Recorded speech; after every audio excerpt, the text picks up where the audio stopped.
Bienvenue à toutes et à tous. Merci de prendre une fois encore le rendez-vous de la revue des titres sur Plus Près TV.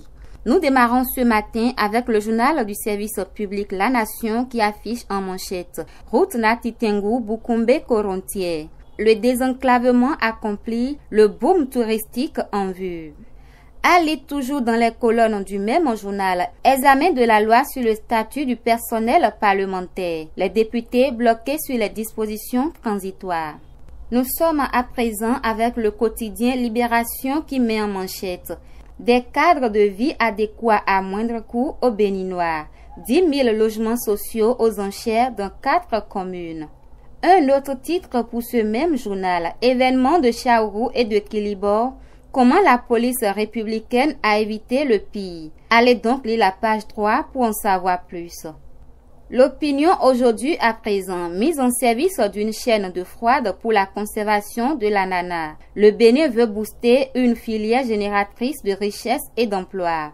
De beaux jours pour l'ananas du Bénin sur les marchés internationaux. Législative d'avril 2019 au Bénin, la Sénat réitère son engagement à jouer dignement sa crédibilité, rapporte le même quotidien.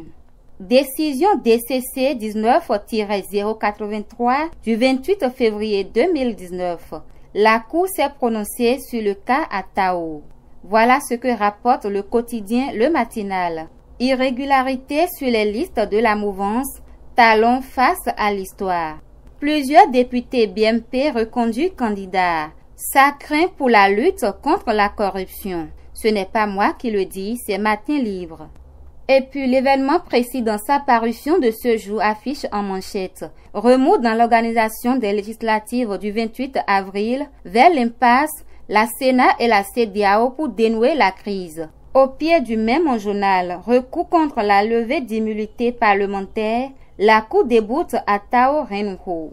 C'est le tour du quotidien Nord Bénin qui affiche en manchette.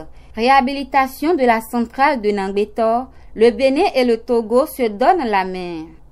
Retrait de Malik Gominan pour les prochaines législatives, le bloc républicain en difficulté dans la 13e circonscription électorale, rapporte le même journal. Fraternité à présent, dernière décision de la Cour constitutionnelle, les directeurs d'écoles soupçonnés de vol de vivres déboutés. Parlons à présent sport avec le quotidien L'Investigateur. Fin de la formation des entraîneurs de tennis, la FBT opte pour l'excellence et la création d'emplois sportifs. Douane béninoise, une machine à broyer les cadres et chefs au service, s'interroge L'Investigateur. La Dépêche, le journal des grandes caricatures, affiche en manchette la communauté internationale face à la situation préélectorale confuse au Bénin. La CEDEAO veut y voir clair. Mission d'évaluation par la CEDEAO du processus électoral.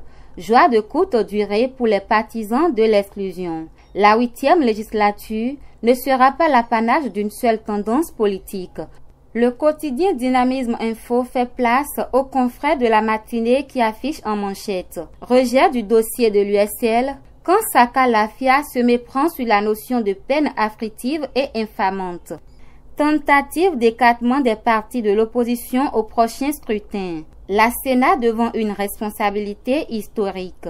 USL et FCBE pissés sur le sort demain, informe le même journal.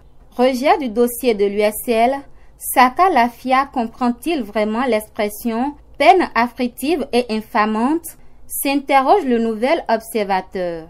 Point des dossiers déposés pour les législatives. Que se passe-t-il exactement à la Sénat s'interroge le nouvel observateur. Chers amis internautes, nous sommes à la fin de la revue des titres de ce jour. Merci de toujours nous préférer et excellente journée de travail à vous.